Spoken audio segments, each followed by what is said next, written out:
She said her favorite episode was yours. Really? Yeah. Did you watch all of them? I did. I watched all of them yesterday while I was cleaning. So I was like, let me just get an idea. Nice. Yeah. Did a research. Did research. Yeah, I just thought the creative flow was kind of aligned with what we're talking about today. 1,000%. And yeah, a lot of things that's resonated. nice. Yeah. Fuck Yeah. I'm glad it resonated. Yeah, and you're saying you do music stuff too, so.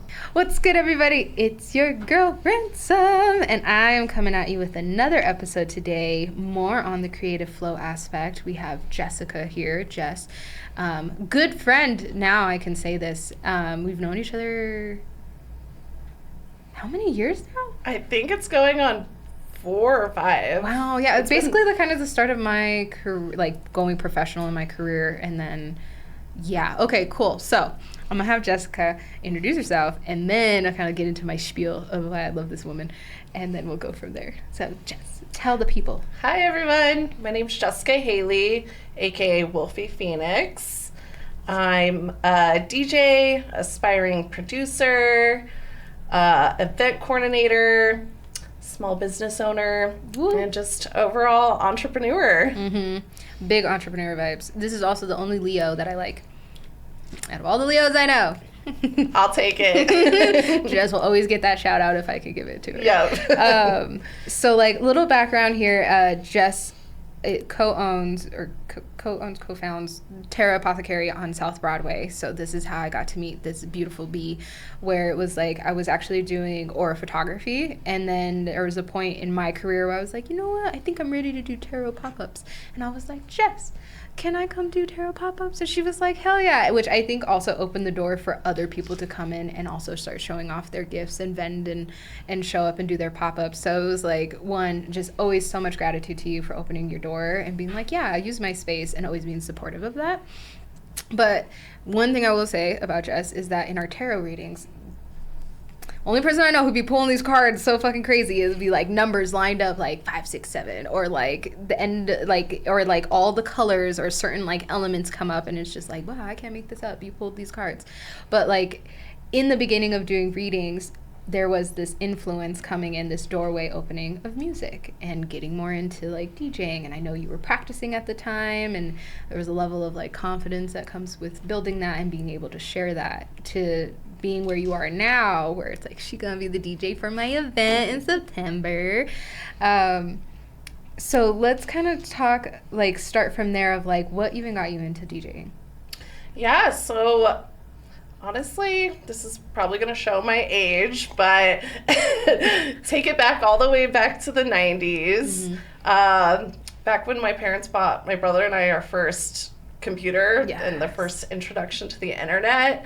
I was kind of the person at school that would make mixtapes, burn CDs for everybody.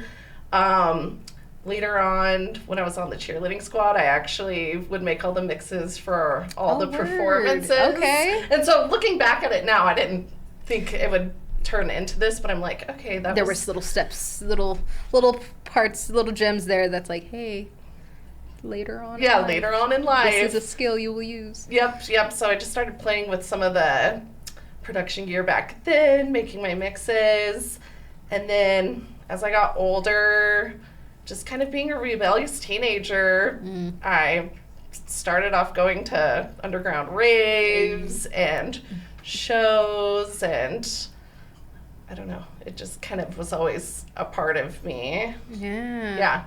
And then was it like, what made you be like, okay, let's like pick up like the keyboard or whatever it is that y'all work with? The CDJ is what I call it. Thank you, that thing.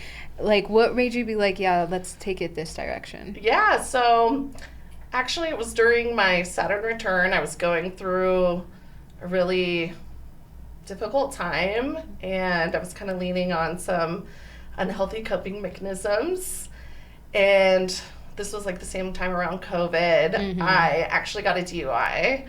And got him. It was this time where I was kind of locked down. I had a lot of free time, and I had a friend who actually was selling his gear, and he was like, I'll let you do like a trial run with these, see if it sticks. And at the time, while I was kind of processing through everything, it turned into my creative outlet and just really stuck. And I never thought it would get to the point where I was performing in front of people. Yes. It was just kind of a creative outlet for me at the time. I love it. And then what was the first show you did? The first show I did was at a venue called Viceroy, which is no longer exist. Kind of tiny little dive bar, but I was kind of taken aback how good the response was. Yeah. Because I think there was a lot of that emotion behind it that was wanting to be released. It just really resonated with people. Yeah. So little by little, one thing would lead to another, and the gigs just started flowing in, and I was like, I'm gonna lean into this. Oh, yeah. Now the confidence, like getting to being like, okay, fuck it, let's just try it, see how it goes, and then being like, oh, okay, like this is receptive. Like, what got you to the point where you're like, sure, fuck it, let's do a show? Honestly, it was really hard at first. There was a lot of imposter syndrome. There were times when I was first starting, I couldn't even make eye contact with the crowd. Yeah. I would just be like stiff with my arms up, looking down. But I just kept telling myself to push myself out of my comfort zone. And the more I did it, the easier and easier it got every time. Crossover in the sense of your store, because that also has like its own confidence of being like, okay, we're gonna be storefront owners, we're gonna start this business. Like, how would you say that journey compared to the music journey was for you? Was it easier to be confident in business than it was to be confident in creative? It was honestly Like, yeah. It was honestly pretty similar, because there's always people that are going to doubt you at first, and a lot of the fuel came from wanting to prove them wrong. Like, just because you said, I can't do this, it makes me want to do it even more, even if it's not perfect at first. For sure, just to be like, see. Yeah, see, I Fucking can't do it. Yeah, you told me I can't, so that's going to fuel me to want to fucking do it did even it. more. So For sure. it was very similar, and at first, like I said, you're not perfect, and it is very vulnerable, like, when things aren't received, but For sure. you just got to keep going and take all of the lessons that you learned and apply them the next time, and just keep going. With your music, did you receive anybody's like pushback, like anybody who was like, I don't think you should be doing this, or like, I don't like what you play?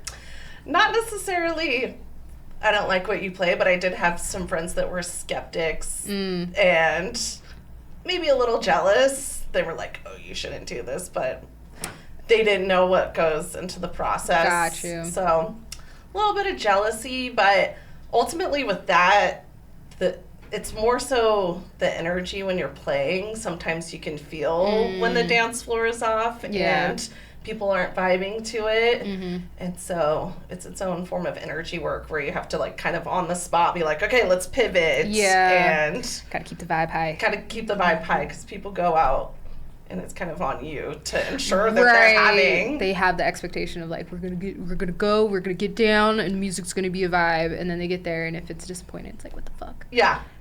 And then it's like the DJ does typically get the brunt of it. It's like, it might just actually be the drinks that suck, but it's also the music too. So it is very much like intuitive energy work in a sense, and knowing how to backpedal if you're like, okay, they're not really feeling this, what else do I have on the spot? So fortunately, I've never had anybody tell me like, that was bad. That's like, good. That's good. We don't need that. Yeah. We don't need that. Yeah. That's all. I mean, that's a lesson in itself to be like, okay, cool. Like, you don't vibe with it, you don't vibe with it. But, you know, it's always nice when you're like, it's like the easier, it's just like eyes on you type of energy versus like actual like confrontational energy. Yeah. Now, going from, because like I remember in our readings, it was like, music, what? And then like kind of being like, I'll just do it on the side. But like now it's becoming what I would say is like your second form of like business and whatnot. Like how do you feel being on this side from being in that like, I don't know. Yeah. Because like it was like, I don't know. I being the outsider getting watch you was like so like, oh my god, look at that shit. I know. She's fucking doing it, Spirit. She's finally listening. I mean, she's fucking doing it. There are some weeks I make more from DJing than I do Working at the store? Yeah, working at the store. It varies. There's always ebbs and flows, but weeks like that, I'm like, wow, I never would have thought that I would get to this point. So plus you get to travel too, right? Yeah, I've gotten to travel for shows. I've gotten to play Miawa, for example, like festivals.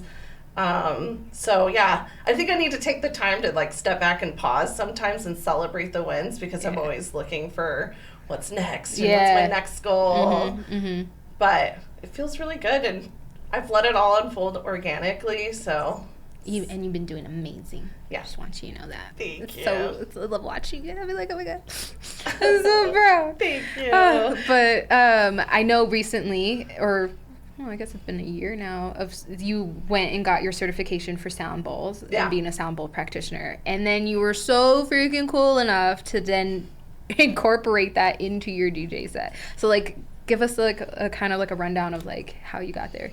Yeah, so a lot of the thing with DJing is sometimes when the show is over, it's such an overstimulating feeling that you need to re-regulate because you're giving so much, and also around so many different people, so much energy, that I was finding at the end of my shows I just needed a tool to kind of like bring myself back. And I had gone to a couple of sound healings in the past, and it just got me to thinking about how, like, when I'm on the dance floor bringing the energy up, this was kind of like the yin and yang, where it's like, okay, there's an opposite side of the spectrum where it's looking more within and being more introspective.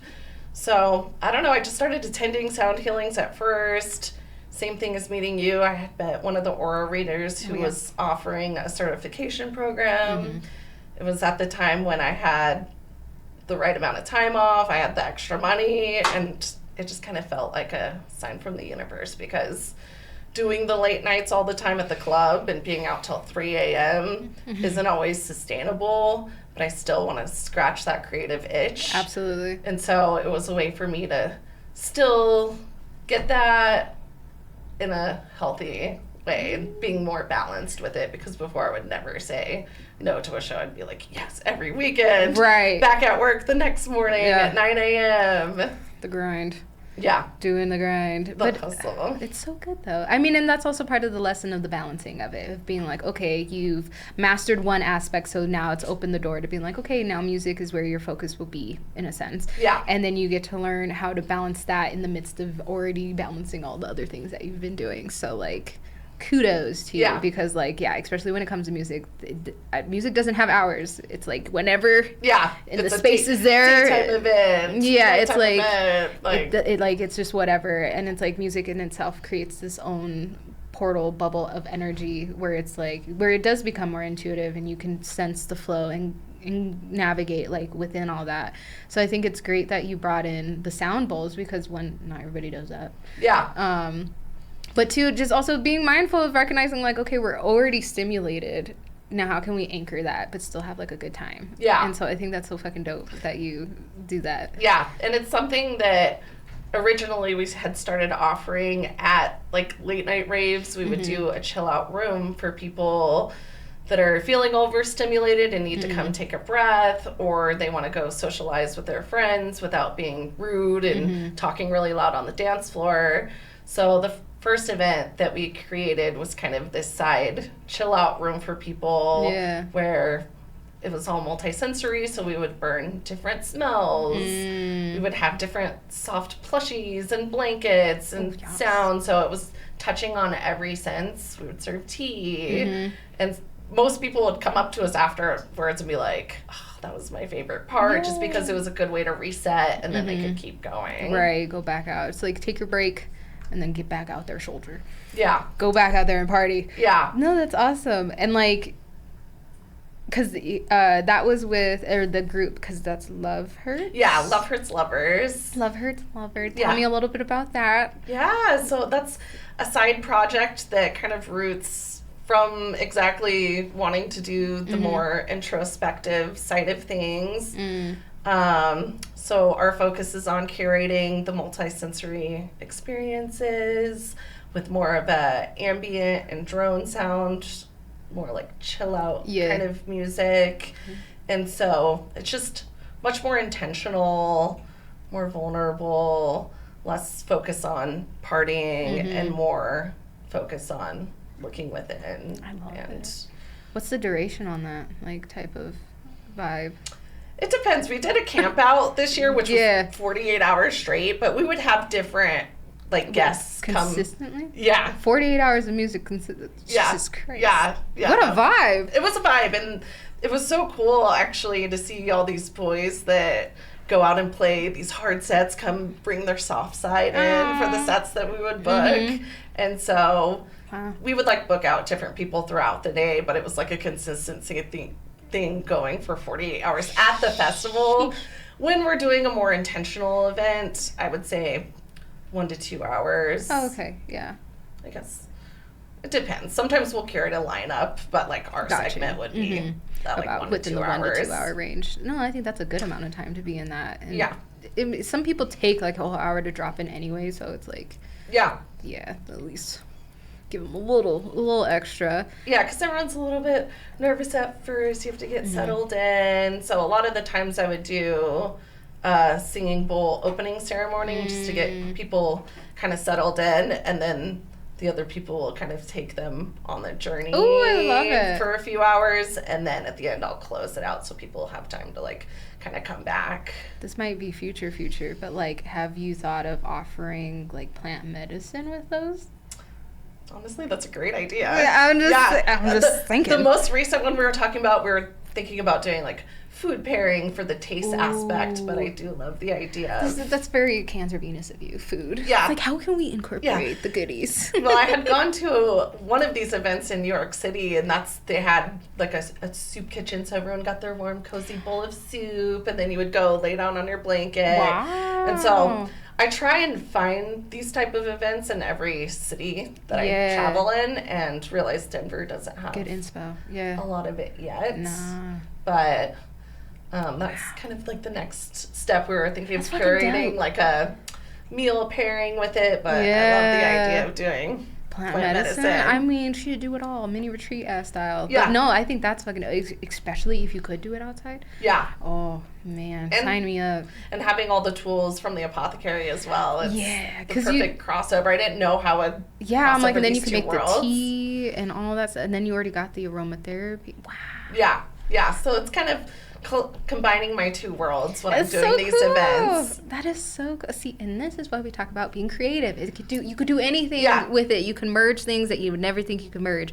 It's like, how can a storefront owner also be a DJ but also still incorporate the store? It's like, well, hello. Yeah. We get creative. They seem like two different worlds, like day and night. Yeah, and it's also like, you're Sag Rising? Yeah, Sag That's Rising. right, Sag Rising. Experiences. It's like you want to give people an experience, something that they could take away and come back to and always think about. It's not so much of like, oh, I got this cool trinket. It's like, no, let me have you like sit down, introspect, philosophize, do all that good stuff. And that's where I draw all my inspiration from, is experience and different places I've traveled, different people that I've met. And so curating that based off of little pieces I've taken from everywhere. Yes. Okay, where's a place you want to perform that you haven't? I would love to perform, I mean, any of the big cities. Let's see, New York City, Chicago, Detroit would be awesome. Yeah. It's gonna happen for you. That's why I wanted to ask. The Bay Area. All of it. Just travel.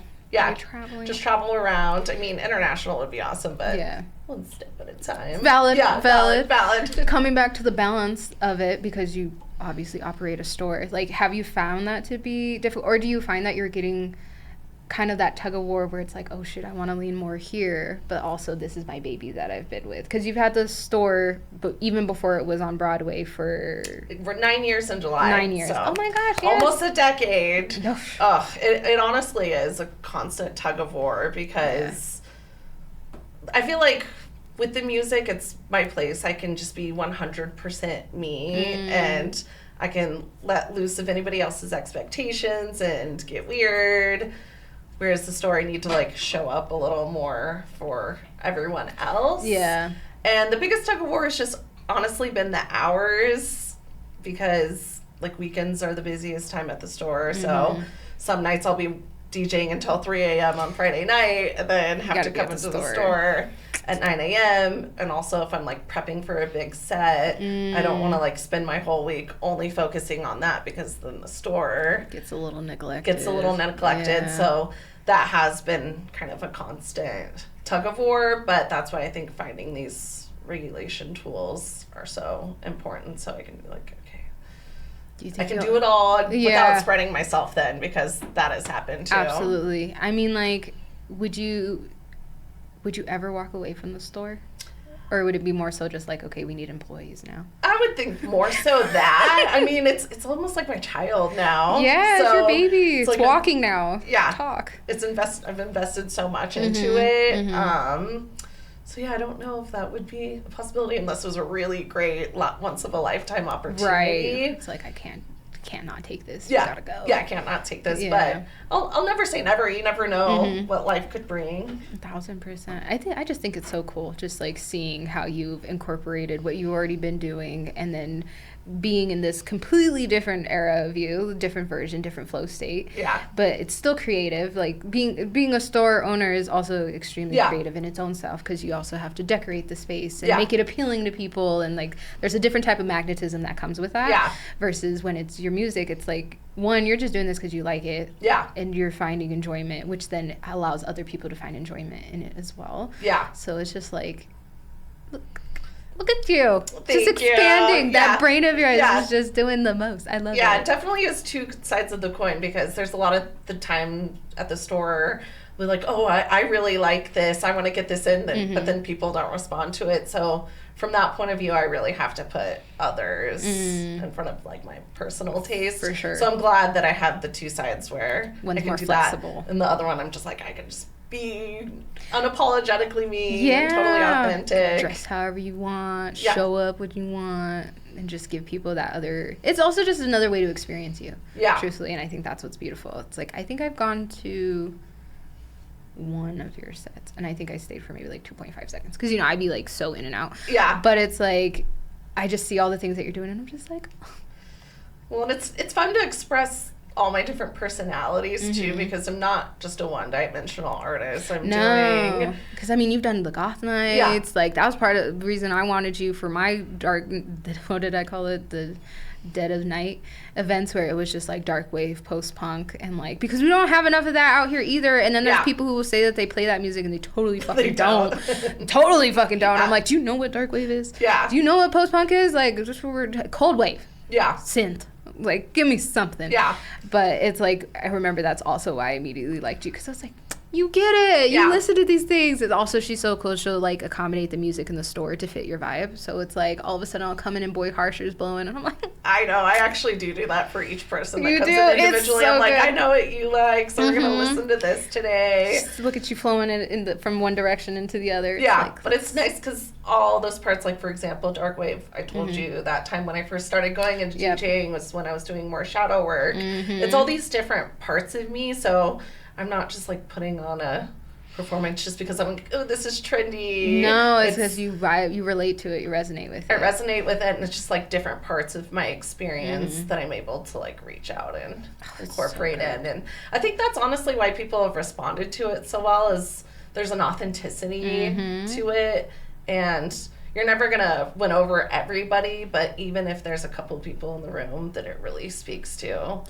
that makes a difference. Worthwhile. It's like when we talk about business, where like, I think you used to do it before. Dylan would do it a lot too, where he'd be like, I'm sorry there wasn't a lot of people coming in, and I'm like, it's cool. Like, even if I didn't have a sale that day, I networked. Like, I talked to somebody, I gave my card out, or like just being outside is like more than enough. Yeah. But it is that, like, you know, when people resonate because you're moving out of authenticity, it's like, see, this is why I fucking do it. Yeah. And it's also a great way to see you in all these different facets. And also, like, because you don't limit yourself to just one. Yeah.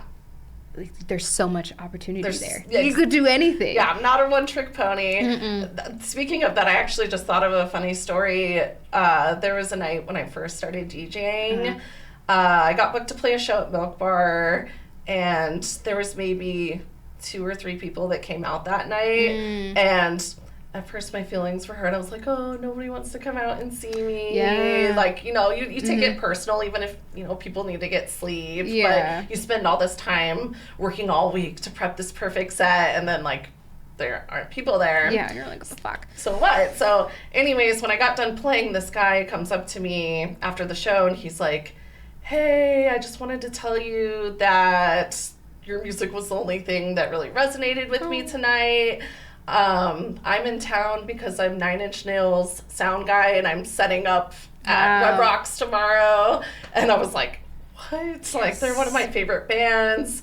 And so you just never know who's watching, even if it's 1 or 2 people in the crowd. I took that away, and I was like, there was a reason that this is here. I'd rather have quality versus quantity. Exactly. And it's always that perspective of, like, there is a reason. Like, these people, they only needed this, and, like, it's almost like that privilege to be like, oh, look at you got like a luxury experience here because it was just you, and it can be more intimate, and, like, you can really, like, dial in on that energy versus dealing with, like, 50 people's energy or, like, more. How do you know the biggest show you've done?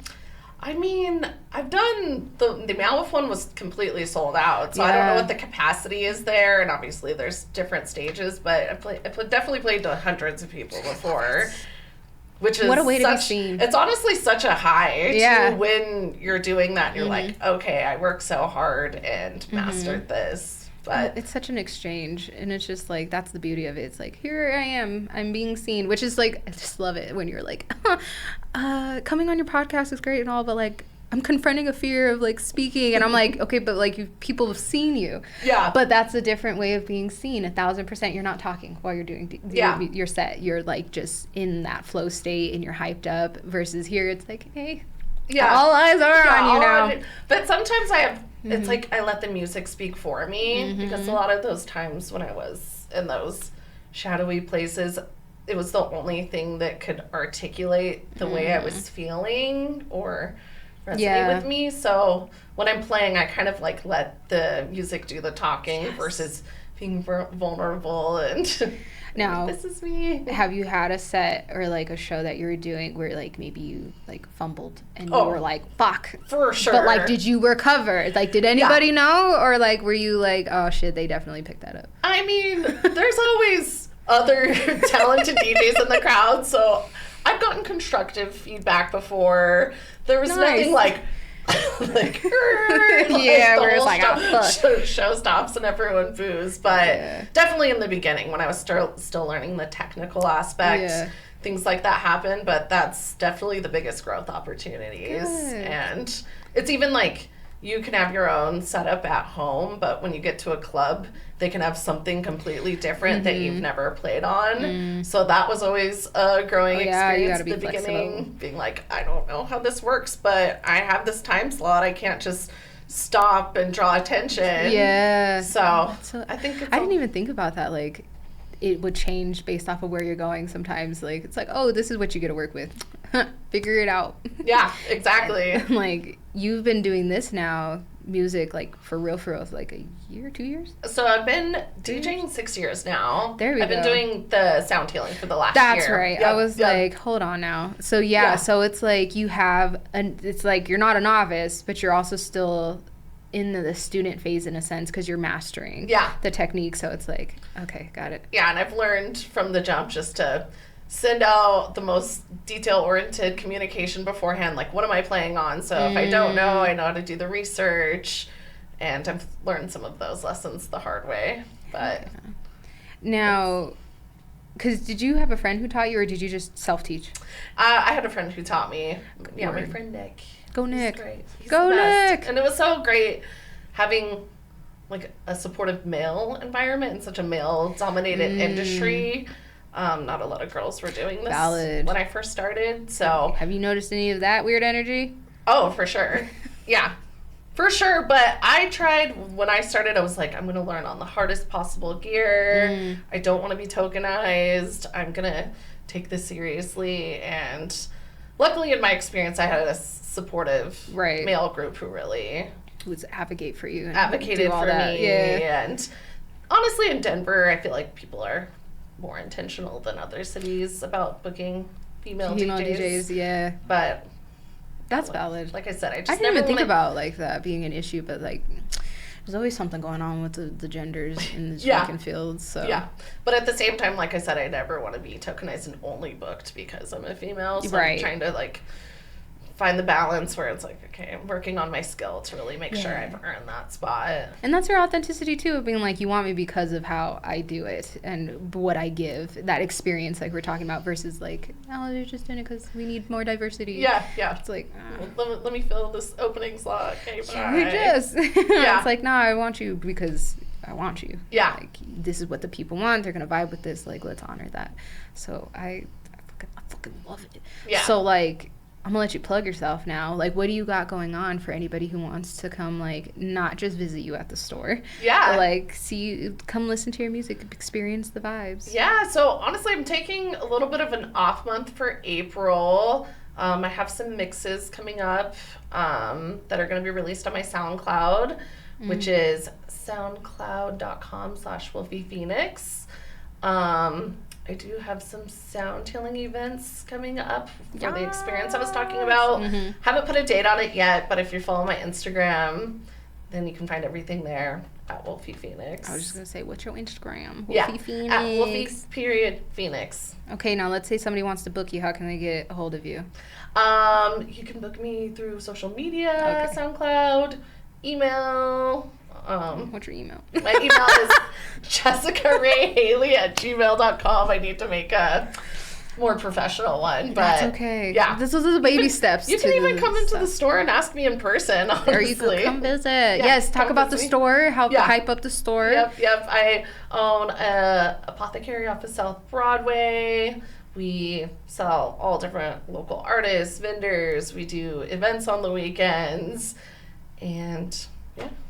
They have like the best incense. Like they're thick. Oh, delicious. The 5 elements. I'm telling you, you should sponsor me for that because it's chef's kiss. Yeah. But like, I mean, they got the like good array of essential oils. They also have their herb wall, so you could get herbs if you need herbs. Make a tea blend if you want, smoke blend, whatever. They got some good.